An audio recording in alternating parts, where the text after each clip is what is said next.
ನಮಸ್ತೆ ಎಲ್ರಿಗೂ. ಎಲ್ಲರೂ ಹೇಗಿದ್ದೀರಾ? ಎಲ್ಲರೂ ಚೆನ್ನಾಗಿದ್ದೀರಾ ಅಂತ ಭಾವಿಸ್ತಾ welcome back to my Geetaji vlogs channel. ನಾನು ನಿಮ್ಮ ಸಂಗೀತ. ಈ ಒಂದು ವಿಡಿಯೋದಲ್ಲಿ ವಾರಾಹಿ ತಾಯಿಯ ಮಂತ್ರದ ಪಠಣೆಯಿಂದ ಅಥವಾ ಮಂತ್ರವನ್ನು ಜಪಿಸೋದ್ರಿಂದ ಅಥವಾ ಮಂತ್ರವನ್ನು ಬರೆಯೋದ್ರಿಂದ ನಮಗೆ ನಮ್ಮ ಮನಸ್ಸಲ್ಲಿ ಯಾವುದಾದ್ರೂ ಇಚ್ಛೆಗಳಿದ್ದರೆ ಕೂಡ ಅದು ಈಡೇರುತ್ತೆ ಅಂತಲೇ ಹೇಳ್ಬೋದು. ನಾವು ಬಯಸಿದಂತಹ ಬಯಕೆಗಳು ಕೂಡ ಈಡೇರುತ್ತೆ.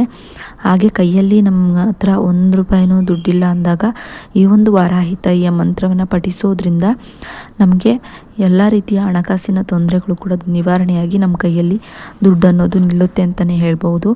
ಈ ಒಂದು ವಾರಾಹಿ ತಾಯಿಯ ಮಂತ್ರವನ್ನು ನಾವು ಯಾವ ಸಮಯದಲ್ಲಿ ಯಾವಾಗ ಹಾಗೆ ಎಷ್ಟು ಬಾರಿ ಪಠಿಸಬೇಕು, ಹಾಗೆ ಈ ಒಂದು ವಾರಾಹಿ ತಾಯಿಯ ಮಂತ್ರಕ್ಕೆ ಇರುವಂತಹ ನಿಯಮ ಏನು ಅನ್ನೋದನ್ನು ಎಲ್ಲವನ್ನು ಕೂಡ ಸಂಪೂರ್ಣವಾಗಿ ಈ ಒಂದು ವಿಡಿಯೋ ಮೂಲಕ ನಾನು ನಿಮಗೆ ತಿಳಿಸ್ಕೊಡ್ತಾ ಇದ್ದೀನಿ. ವಿಡಿಯೋವನ್ನು ಎಲ್ಲೂ ಕೂಡ ಸ್ಕಿಪ್ ಮಾಡದೆ ನೋಡೋದ್ರಿಂದ ಮಾತ್ರ ಇದ್ರ ಬಗ್ಗೆ ನಾವು ಸಂಪೂರ್ಣವಾದ ಮಾಹಿತಿಯನ್ನು ತಿಳ್ಕೊಬಹುದಾಗಿರುತ್ತೆ.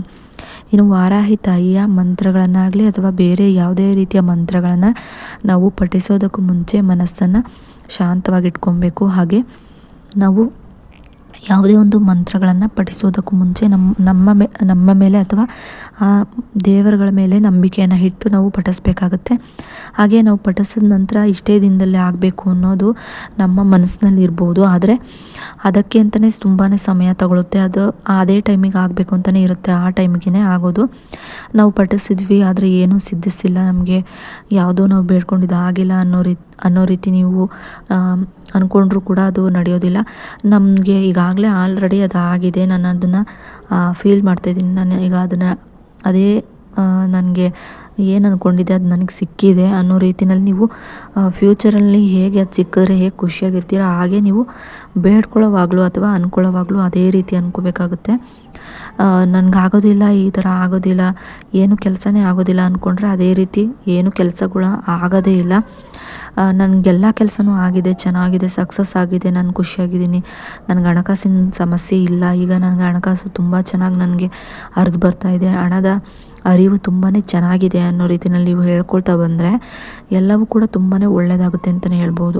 ಅದು ಬಿಟ್ಟು ನೀವು ನೆಗೆಟಿವ್ ಆಗಿ ಹೇಳ್ಕೊಳ್ತಾ ಬಂದರೆ, ಬೆಳಗ್ಗೆ ಎದ್ದರೆ ಬರೀ ನೆಗೆಟಿವ್ ಆಗಿ ಹೇಳ್ತಾ ಇದ್ದರೆ ಲೈಫಲ್ಲಿ ಪೂರ್ತಿ ನೆಗೆಟಿವ್ ಆಗಿ ನಡೀತಾ ಹೋಗುತ್ತೆ. ಹಾಗಾಗಿ ಎದ್ದಾಗಲೂ ಕೂಡ ಪಾಸಿಟಿವ್ ಆಗಿ ಹೇಳ್ಕೊಳ್ಳಿ, ನಾನು ಖುಷಿಯಾಗಿದ್ದೀನಿ, ಚೆನ್ನಾಗಿದ್ದೀನಿ, ನನಗೆ ಆರ್ಥಿಕವಾಗಿ ಹಣದ ಅರಿವು ನನಗೆ ತುಂಬಾ ಹೆಚ್ಚಾಗಿ ಬರ್ತಾ ಇದೆ, ನಾನು ಅದರಿಂದ ಖುಷಿಯಾಗಿದ್ದೀನಿ, ನನ್ನ ಅವಶ್ಯಕತೆಗಳೆಲ್ಲ ಅದರಿಂದ ಪೂರೈಸ್ಕೊಂಡಿದ್ದೀನಿ. ಈ ರೀತಿಯಾಗಿ ನೀವು ಹೇಳ್ಕೊಳ್ತಾ ಬರೋದ್ರಿಂದ ತುಂಬಾ ಒಳ್ಳೆಯ ರಿಸಲ್ಟನ್ನು ನೀವು ನೋಡ್ಬೋದಾಗಿರುತ್ತೆ.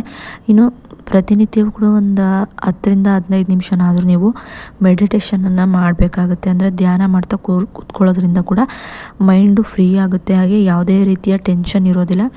ಯಾವುದೇ ರೀತಿಯ ಕಠಿಣ ಸಂದರ್ಭದಲ್ಲೂ ಕೂಡ ನಿಮಗೆ ಆ ಒಂದು ಸಮಸ್ಯೆಗಳನ್ನು ನಿಭಾಯಿಸೋ ಒಂದು ಮನಸ್ಥಿತಿ ನಿಮಗೆ ಬರುತ್ತೆ. ಯಾಕಂದರೆ ಆ ಮೆಡಿಟೇಷನಿಂದ ನಮಗೆ ಮನಸ್ಸನ್ನು ಹೇಗೆ ನಿಭಾಯಿಸೋದು ಅನ್ನೋದನ್ನು ನಾವು ಕಲ್ತ್ಕೊಳ್ತಾ ಹೋಗ್ತೀವಿ.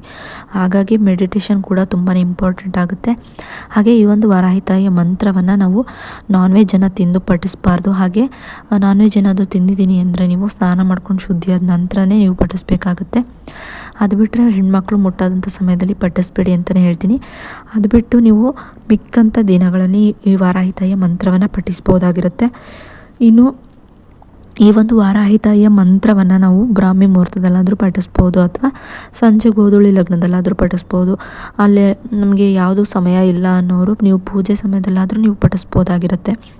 ಇನ್ನು ಈ ಒಂದು ಮಂತ್ರವನ್ನು ಪಠಿಸಲೇಬೇಕಾ ಅಥವಾ ಬರೆದ್ರೂ ಕೂಡ ನಡೆಯುತ್ತಾ ಅಂದರೆ ಬರೆದು ಕೂಡ ನೀವು ಈ ಒಂದು ಮಂತ್ರವನ್ನು ಬರೆದು ಕೂಡ ನೀವು ಫಲಗಳನ್ನು ಪಡ್ಕೋಬೋದಾಗಿರುತ್ತೆ. ಇನ್ನು ಆ ಮಂತ್ರ ಬಂದು ಹೀಗಿರುತ್ತೆ: ಓಂ ಐಂ ಕ್ಲೀಂ ವಾರಾಹಿ ನಮಃ, ಓಂ ಐಂ ಕ್ಲೀಂ ವಾರಾಹಿ ನಮಃ, ಓಂ ಐಂ ಕ್ಲೀಂ ವಾರಾಹಿ ನಮಃ, ಓಂ ಐಂ ಕ್ಲೀಂ ವಾರಾಹಿ ನಮಃ.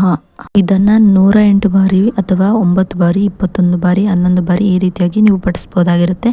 ಈ ರೀತಿಯಾಗಿ ಪಠಿಸ್ತಾ ಬರೋದ್ರಿಂದ ಅದಕ್ಕೂ ಮುಂಚೆ ನೀವು ಪಾಸಿಟಿವ್ ಆಗಿ ಹೇಳಿಕೊಂಡು ನಂತರ ವಾರಾಹಿ ತಾಯಿಯ ಆರಾಧನೆಯನ್ನು ಮಾಡ್ತಾ ಒಂದು 5-10 ನಿಮಿಷ ಧ್ಯಾನ ಮಾಡಿ ಈ ರೀತಿಯಾಗಿ ಮಂತ್ರವನ್ನು ಪಠಿಸ್ತಾ ಬರೋದ್ರಿಂದ ನಿಮ್ಮ ಜೀವನದಲ್ಲಿ ಹಣಕಾಸಿನ ತೊಂದರೆಗಳಾಗಿರ್ಬೋದು ಅಥವಾ ಇನ್ನಿತರ ಯಾವುದೇ ರೀತಿಯ ಸಮಸ್ಯೆಗಳಾಗಿದ್ರೂ ಕೂಡ ಅವೆಲ್ಲ ದೂರ ಆಗಿ ನಿಮ್ಮ ಜೀವನದಲ್ಲಿ ಸಮೃದ್ಧಿ ಅನ್ನೋದು ಬರುತ್ತೆ ಅಂತಲೇ ಹೇಳ್ಬೋದು.